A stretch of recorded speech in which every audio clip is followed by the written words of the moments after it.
Vamos abrir a palavra de Deus no livro, na carta de Paulo aos Gálatas, no capítulo 4. A partir do verso 1, vamos ler 7 versos desse texto importantíssimo, que tem a ver com essa única mensagem que eu tenho no coração. Como alguns irmãos sabem, eu sou pai. Tive o privilégio já de ser avô. Espero que não tenha parado nos 2 netos, quero muitos mais. E ao longo dos anos venho adotando gente no coração. Não que eu tenha levado para casa alguns deles, mas eu pude nessa experiência arranhar um pouquinho do que tem a ver com a paternidade de Deus e o tipo de relacionamento que Ele deseja ter conosco. E é sobre isso que essa carta de Paulo nos traz. Eu queria que você ficasse de pé, vamos fazer essa leitura com reverência, palavra de Deus.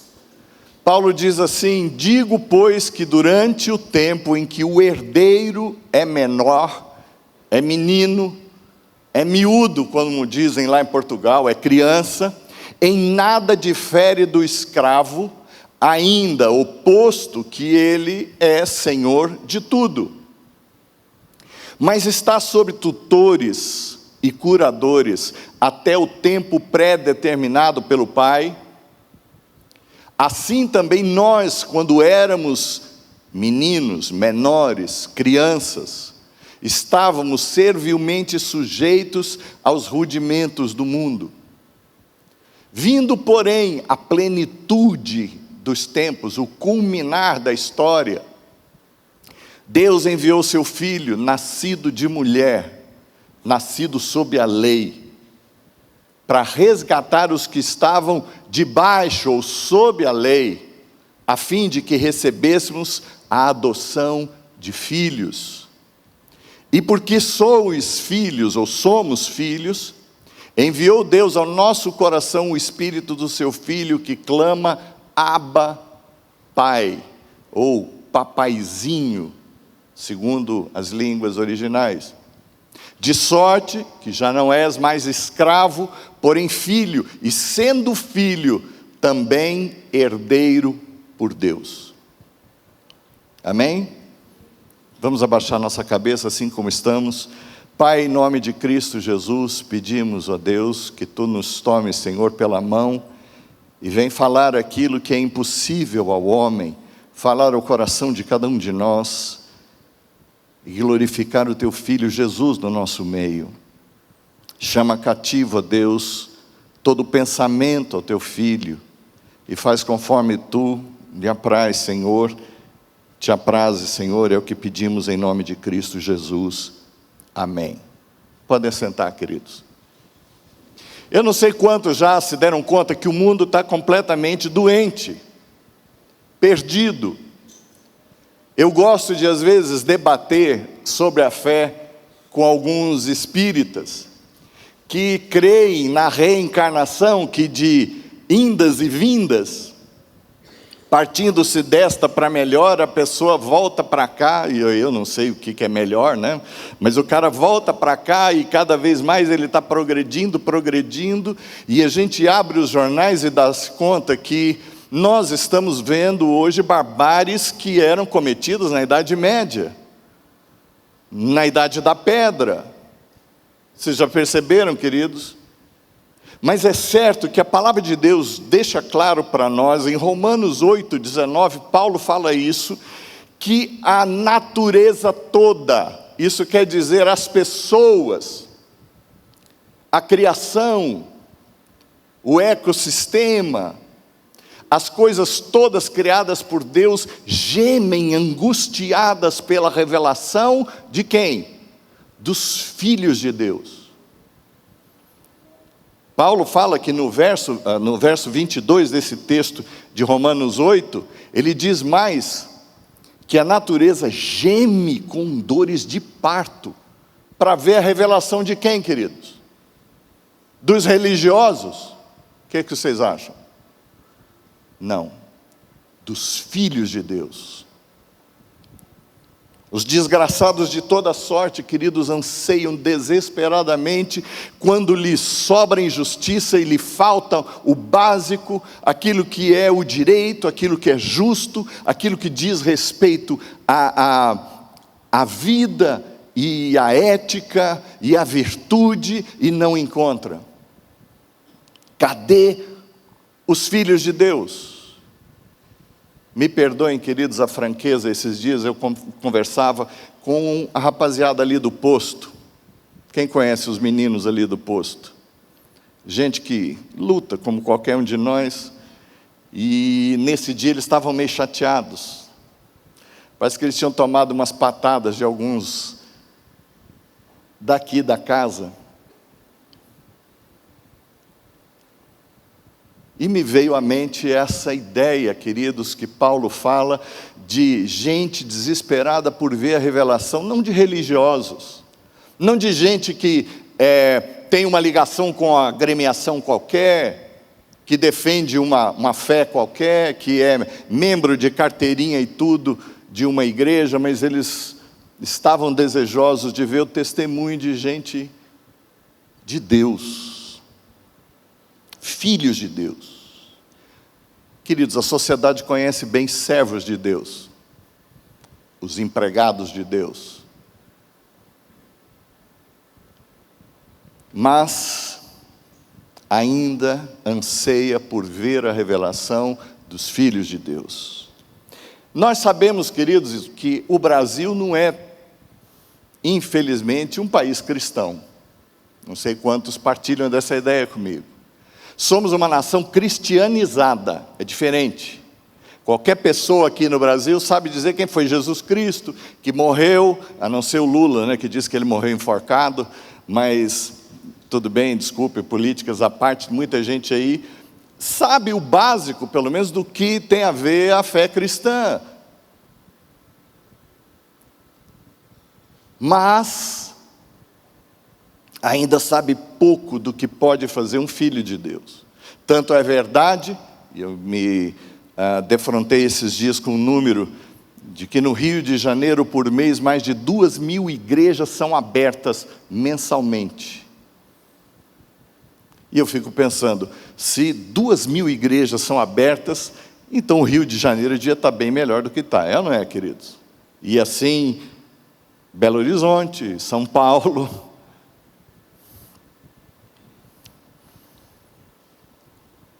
Gente que sabe muito de cristianismo e conhece muito poucos filhos de Deus.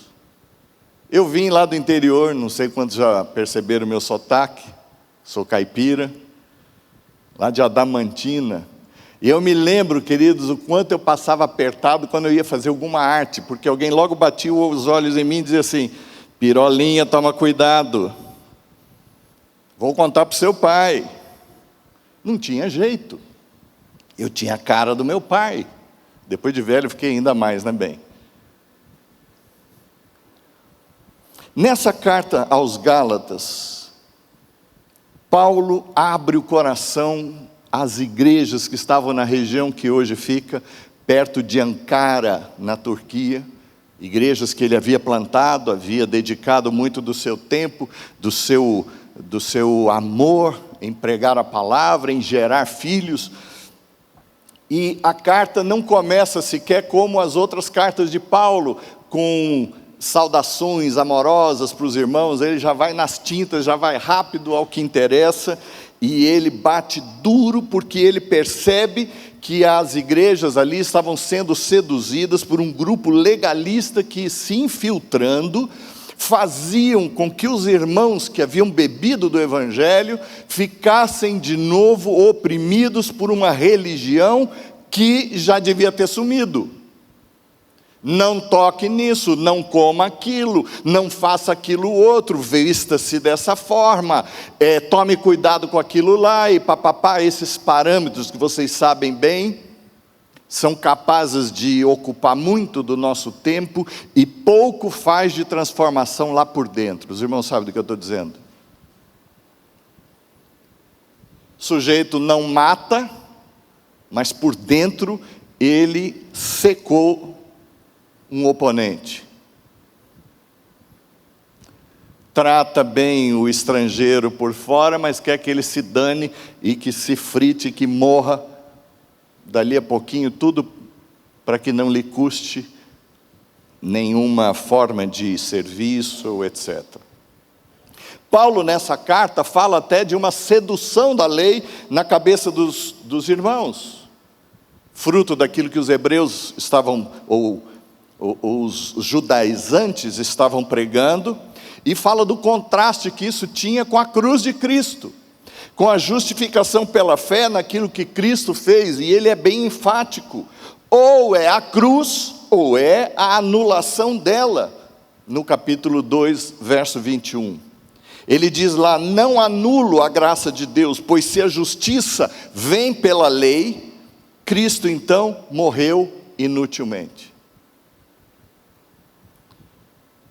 Ou seja, se a minha justificação vem pela minha obediência e submissão a algo exterior, uma disciplina como aquelas que faz com que um gorila ande de bicicleta. Eu gosto muito dessa ilustração. Não sei quem é do tempo dos animais nos circos, né? Ensinavam que o gorila andasse de bicicleta e ele agradecia, fazia vênia para o povo, para a plateia, mas ele deixava de ser gorila. O que vocês acham? Não. Paulo fala aqui bem de uma situação clara, num ensino profundo que eu quero que vocês prestem bastante atenção. O que é que Paulo fala nesse texto que nós acabamos de ler, de Gálatas 4? Ele diz que o filho, enquanto pequeno, enquanto ele não tem consciência, enquanto ele é infantil, ele não tem diferença nenhuma do filho do servo. O filho do dono, pequeno, ele em nada é diferente do filho do servo. Vocês estão entendendo isso? Posto que os dois estão debaixo de tutores.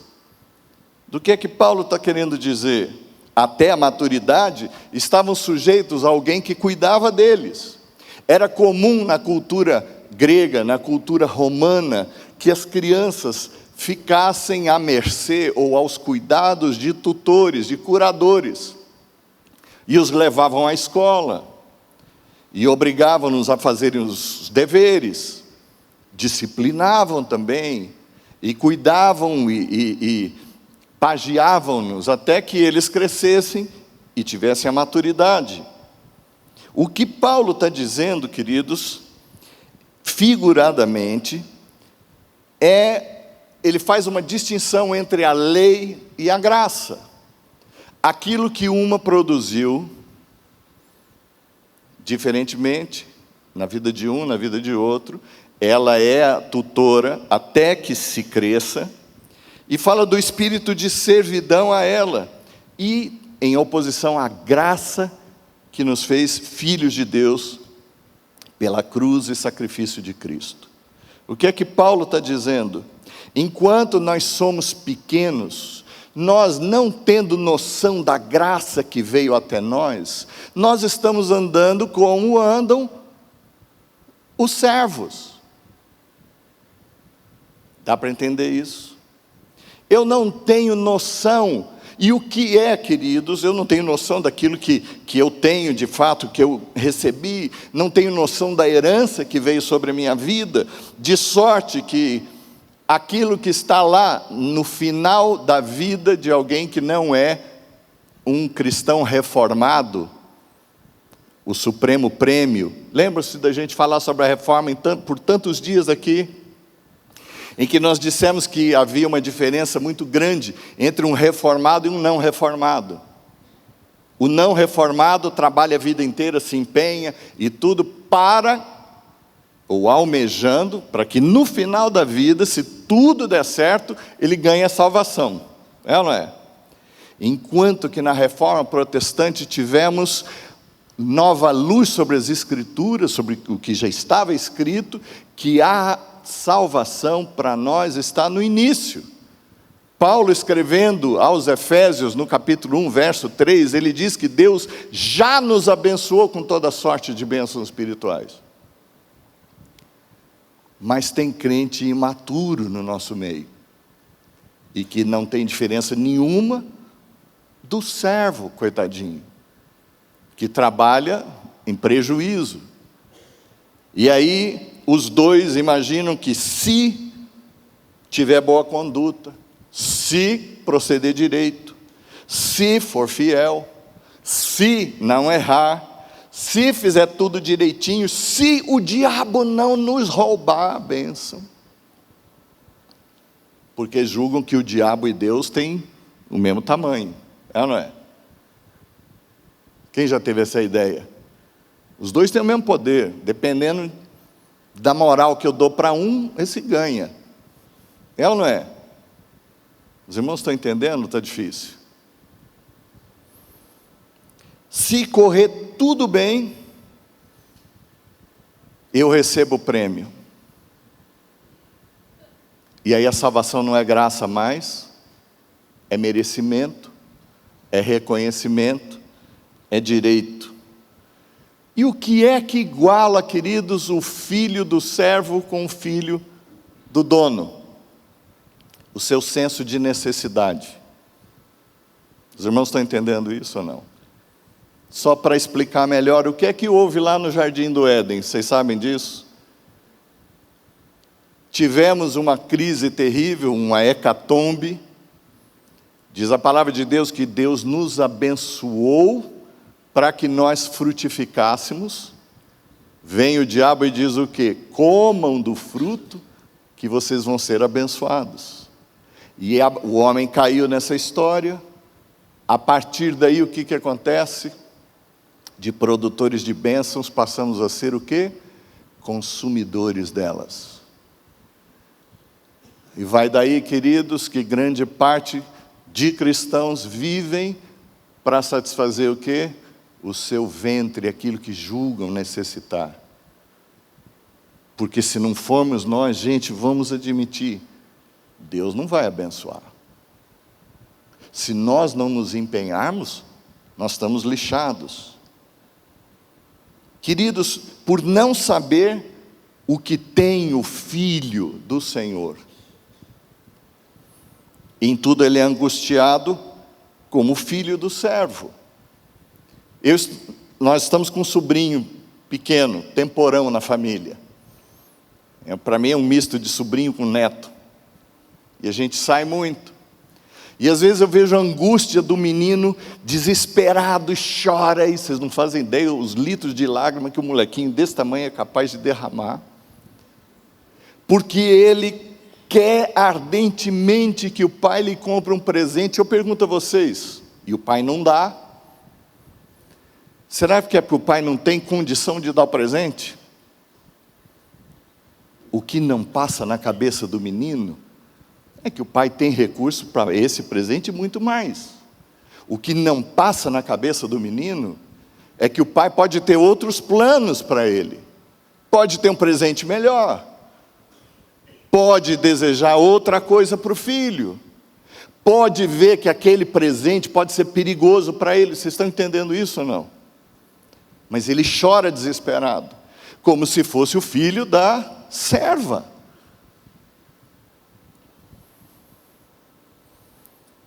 E quem é esse tutor dos dois de que Paulo fala?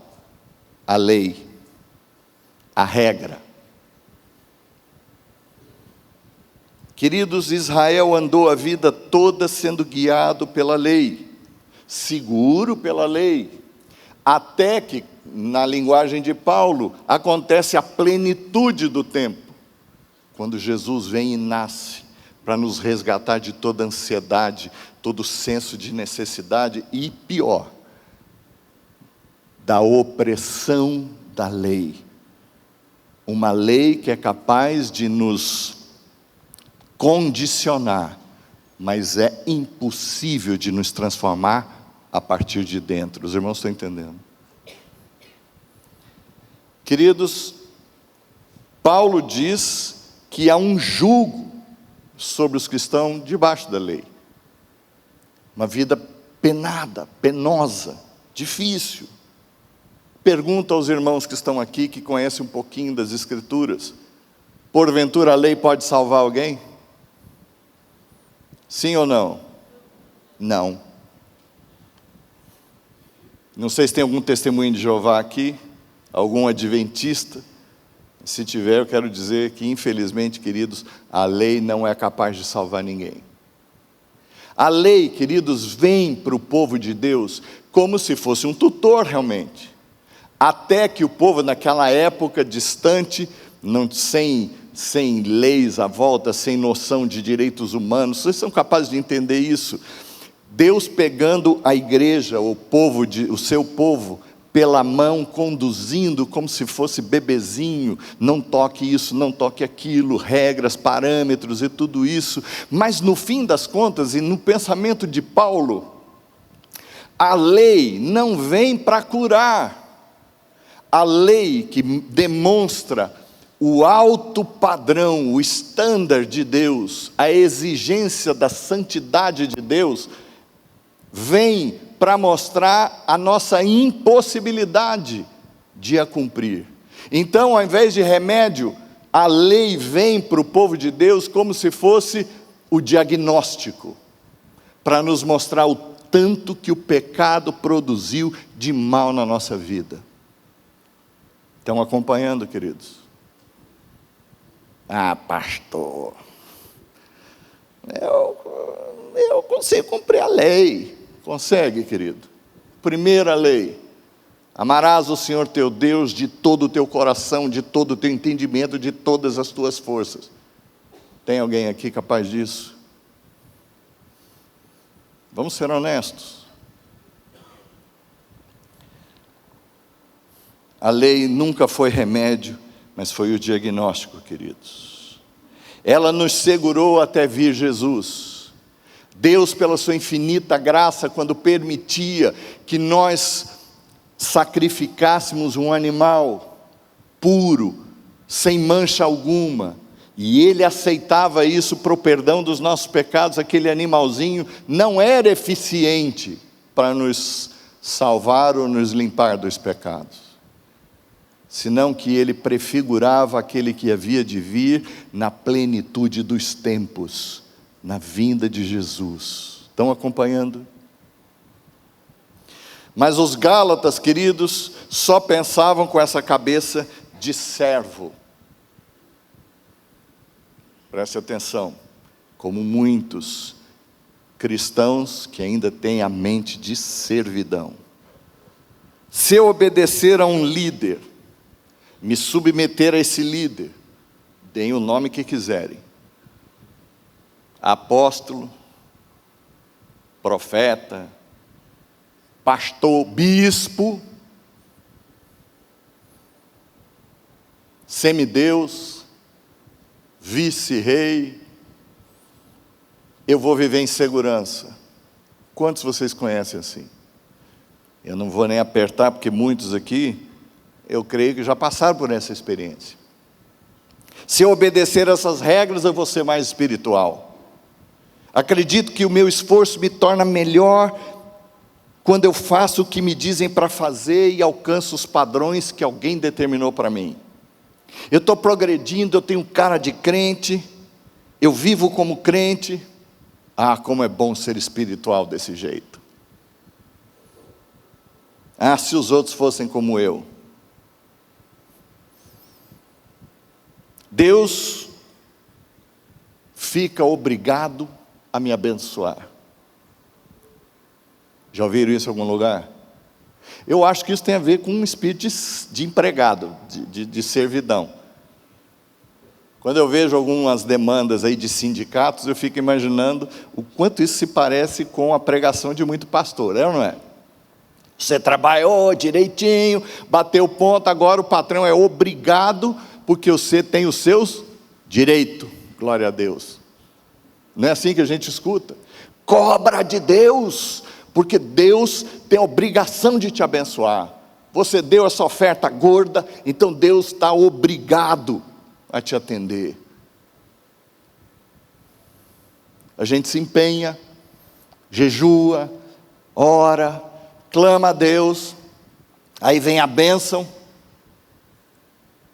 Houve cura, quem é que curou? Foi Deus? Foi minha oração, foi meu empenho, ou não foi? Foi ou não foi? E aí nós somos um grupo, queridos, que começa de repente a se ver como maior do que os outros, a melhor do que os outros. Glória a Deus pela nossa igreja, nós não é como os demais, nós não somos desse mundo. E aí a gente já olha para o nosso redor e nos comparando. Queridos, não era a obra de Cristo, mas é o nosso esforço. Oração? A oração boa é lá no monte, porque a gente fica pertinho de Deus, é ou não é? Batismo tem que ser com água do Jordão, velho. Unção com óleo tem que ser de Israel, velho. E dá-lhe sal grosso, azeite ungido, fronha santa, tijolinho ungido, abençoado, e cultos, campanhas, novenas. E aí, queridos, já não é a cruz, é o nosso suor. E o coração do servo, queridos? Coração do servo. Frustra a expectativa de um servo de Deus. Vocês vão ver a cara dele na hora. O que é que tem lá por baixo?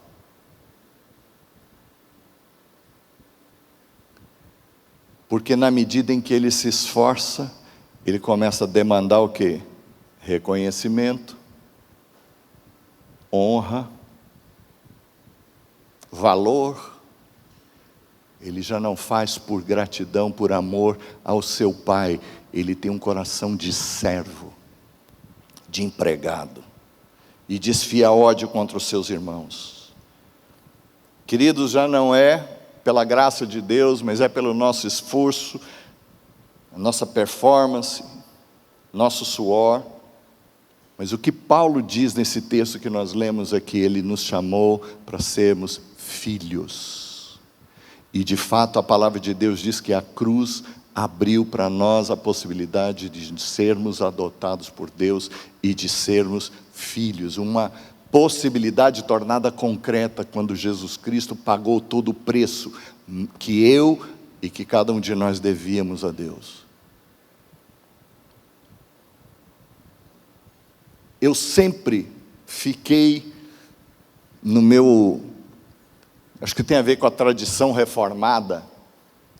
Tem escritores que chegam aí que dizem que a reforma protestante tirou a emoção do cristianismo e deixou só a razão. Mas pensem comigo. Eu sempre imaginei ficava me perguntando por que Deus nos fez. Sabe o que tinha lá no céu antes da gente existir? Os irmãos sabem ou não? Trabalhadores que bastassem. O que são os anjos? O que são os anjos, senão trabalhadores? Então eu pergunto a vocês, Deus precisa de nós para transformar esse mundo, queridos? Não. É ou não é? Deus pode tudo. Por que é que Deus então não transforma tudo de uma vez? Num piscar de dedo. Porque de alguma forma Ele tem vontade de repartir comigo e com você de uma obra gloriosa. É porque Ele precisa? Eu já falei para vocês aqui de um cântico que me arrepiava, me enchia de urticária, que eu ouvia lá em Portugal. Deus precisa de ti, Deus precisa de nós. Eu olhava para cima e falei, não, o senhor está mal. A verdade é, queridos, que Deus precisa tanto de nós. Eu reparti isso naquele livro que o Rudy endossou. Nós ajudamos tanto a Deus como as minhas filhas me ajudavam quando tinham 4, 5 anos de idade a trocar as velas de um Fusca que eu tinha. Vocês acham que eu precisava delas? Pensa só, uma menina de 4 e outra de 5. Acham que eu precisava realmente delas? Vou contar um segredo, isso não está sendo gravado, elas não vão ouvir. Sozinho eu faria mais rápido e melhor. Era um tal de menina cair, derrubar ferramenta, sujar, colocava errado. Mas o que é que vocês pensam que estava no meu coração, queridos? O que é que eu queria? Ajuda? O que é que eu queria, amados? A presença delas. E sabe o que é que tinha no coração delas? Chegavam para a mãe e falavam assim: mãe, nós ajudamos o papai a trocar as velas do carro. Maior alegria. Dá para entender mais ou menos, queridos? O que é que eu estou dizendo aqui? Sozinho, Deus faria tudo melhor e mais rápido. Se Ele não o faz. E às vezes, queridos, a gente vê a igreja se atropelando, os neguinhos se matando um ao outro, porque tem que fazer, porque é calendário, é isso, aquilo, e eu fico pensando, eles ainda não aprenderam o melhor que Deus tem nos dado, e o melhor é o que, queridos? Relacionamento, coisa que empregado não tem. Como diz um querido nosso, lá do Sal da Terra, o Paulo Júnior, qual é a recompensa de servo? Sabe qual é? Salário. Não aprenderam isso ainda? Recompensa de filho qual é, queridos? Relacionamento, comunhão. Esse mesmo Paulo Júnior diz assim: o empregado, o servo sempre quer que o patrão chegue mais tarde e vá embora mais cedo. O que vocês acham que passa no coração do filho? Eu lembro minhas filhas, quando eu tinha que viajar a trabalho, a choradeira que era, porque nenhuma delas queria ver o pai longe delas. Estão entendendo isso, amado? E a gente fica trocando relacionamento, comunhão, por serviço, por suor, achando que Deus vai nos abençoar mais. Pelo amor de Deus, queridos, quando eu reparto essa palavra, eu digo: olha, já existe a teologia da prosperidade, vão dizer que o Rubinho está pregando a teologia da vagabundagem. Não é que eu estou dizendo que a gente não tem que trabalhar, mas eu nunca vi, lá em Goiás, em Minas, diz o quê? Quem é que engorda a vaca? Os olhos do dono.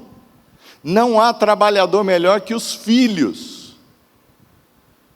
Queridos, eu vou dizer uma coisa para vocês, eu nunca vi missionário pagando com a vida, correndo riscos sérios de verem os filhos mortos, a sua casa invadida, ele preso, ele destruído por obrigação. Eu tenho visto os melhores missionários que os meus olhos já conheceram, aqueles que amam verdadeiramente, sabem que são já agraciados, foram agraciados, e esses são filhos de Deus, portanto podem dizer: Abba, Pai, Paizinho, eu vou aonde o Senhor desejar que eu vá. Os irmãos estão entendendo o que é que Paulo está dizendo? Amados, tudo que o diabo fará contra nós a vida inteira, todos os nossos dias, é que nós desprezemos ou nos esqueçamos que nós somos filhos e filhas de Deus. E queridos, se nós somos filhos, então só nos resta o manifestar a nossa identidade e não revelar ao mundo as nossas carências. Eu sempre fiquei impressionado com o tanto de campanhas de cura nas igrejas. Eu sempre me pergunto, se é para curar, por que a gente não vai atrás do enfermo? Tem que vir o desgraçado até aqui à igreja. Amados, isso não parece um showzinho? Me perdoem, eu não estou querendo ser muito mais crítico do que eu já sou. Deus sabe o tanto que eu choro pedindo para que Deus amance meu coração crítico.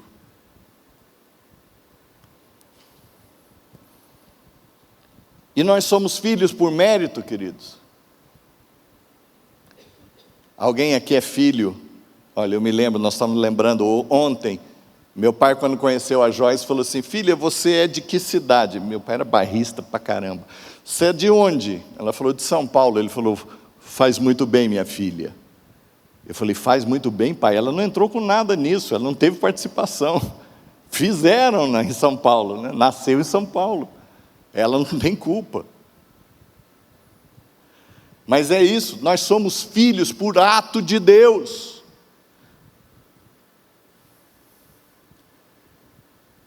Servo pode ser demitido, não pode? Pode ou não pode?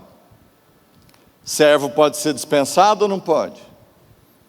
Por que será que Deus usou essa palavra tão forte para descrever a ligação que nós temos com Ele? Filho. Recebemos a adoção de filhos.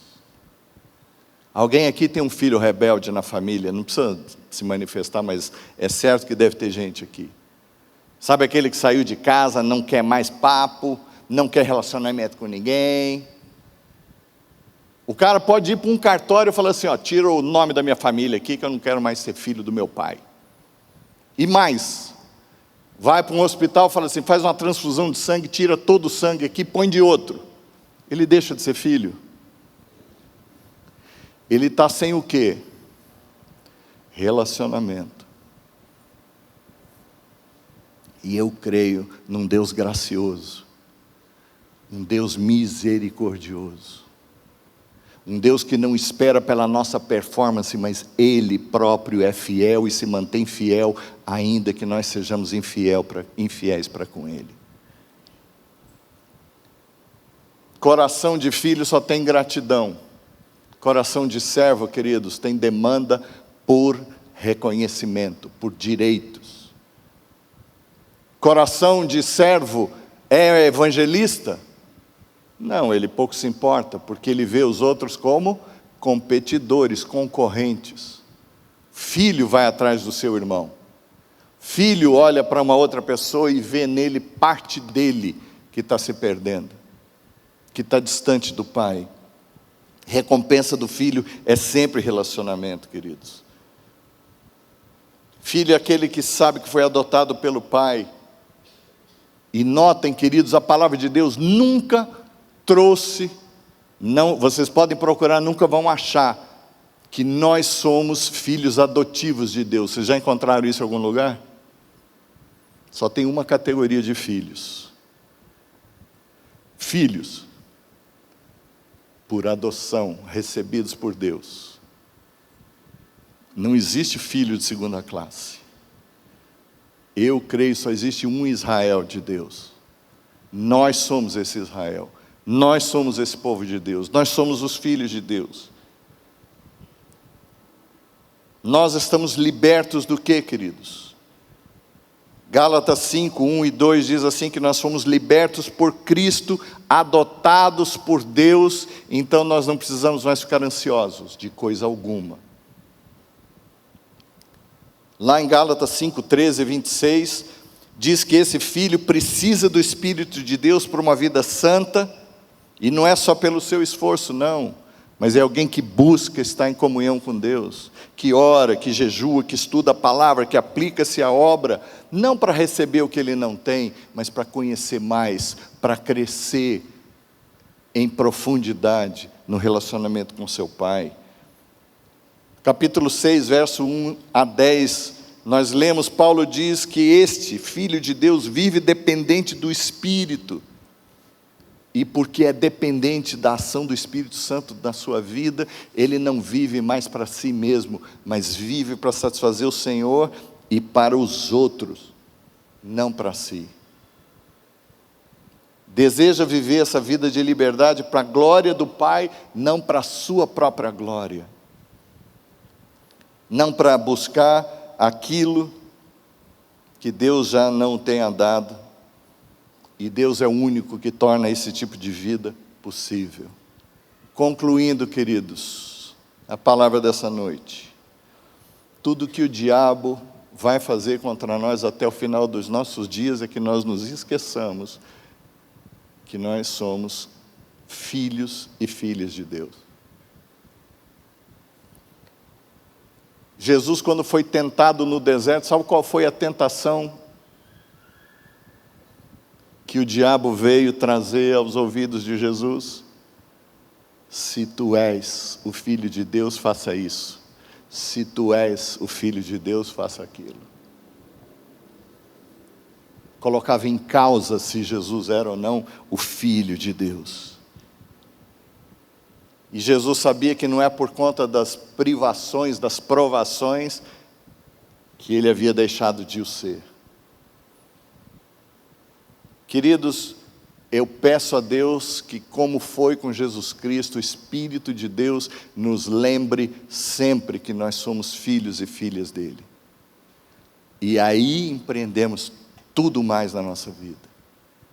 Por 3 vezes, nos momentos mais críticos do ministério de Jesus, mais importantes, Deus fê-lo saber que ele era filho do Altíssimo. Quando Jesus foi batizado, a palavra de Deus diz que desceu sobre ele o Espírito Santo na forma de uma pomba, e do céu ouviu-se uma voz: este é o meu Filho amado, em quem tenho todo o meu prazer. Na transfiguração, os céus se abrem, postam-se diante, do lado de Jesus, Moisés e Elias. E eis que vem uma voz lá do céu e diz o quê? Este é o meu Filho amado, a ele ouvi.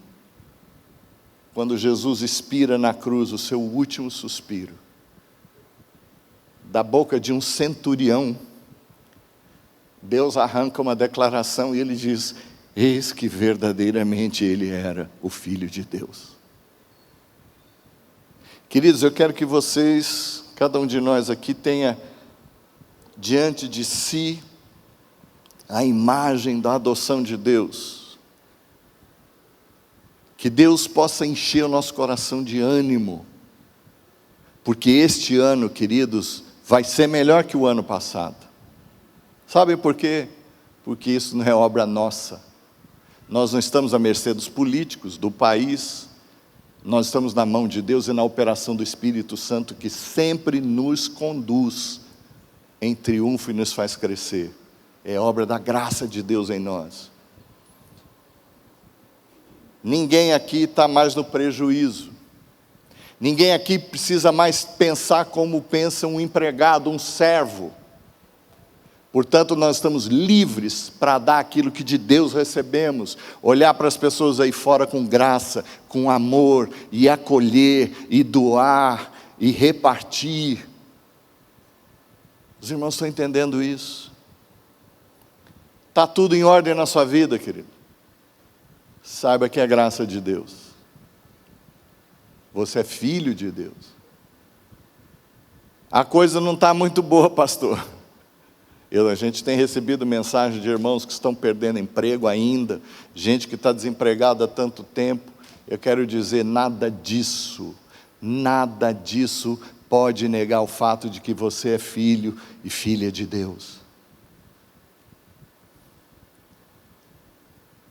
Jó nunca teve uma explicação do porquê das suas lutas, mas ele viu Deus, e isso lhe bastou. Que Deus possa encher o nosso coração de ânimo, de gratidão. Nós somos filhos e filhas do Todo-Poderoso. Por que será que a gente ora a Deus, sendo que Ele sabe de tudo, antes que as palavras nos venham à boca? Porque Ele quer ouvir a nossa voz. Ele quer a gente do lado. Ele nos quer perto dEle.